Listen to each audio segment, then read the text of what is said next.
আজকে সকালে ঘুমের থেকে উঠে বেশ ভালোই ঠান্ডা ঠান্ডা লাগতেছিল। এদিকে ছেলেটা 7:45 সময় স্কুলে গেছে, ওরও ঠান্ডা লাগতেছিল। বললাম সোয়েটারটা গায়ে দিয়ে যা, তাও কিছুতেই গেল না।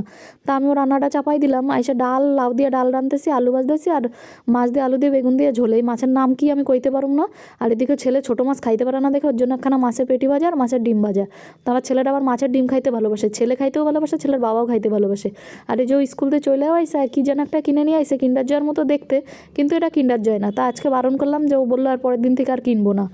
তো ওর বাবার কোলে উঠে আবার আদর খাইতেছে। এদিকে আমি রান্না করতেছি, পিছন থেকে এসে আমার জড়াই ধরে কয়, ও আজকে আমার পরীক্ষাটা ভালো হয়েছে, আমার আদর করবে না? তাই আমি ওর একটু আদর করে দিলাম।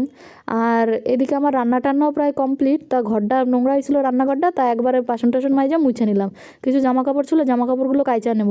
তো একসাথে অনেক জামা কাপড় কাচতে কষ্ট হয়, ওই জন্য অল্প অল্প করে কাইচা নিতেছি। আর এদিকে কাইচা চলে আইসি ছাদে মেলতে। এদিকে রাস্তার পাশে যেহেতু ছাদটা, গাড়ি টাড়ি যায়, বিশাল ধুলা পড়ে, তাড়াতাড়ি শুকায় গেলে জামা কাপড়গুলো তুলে নিতে হইব।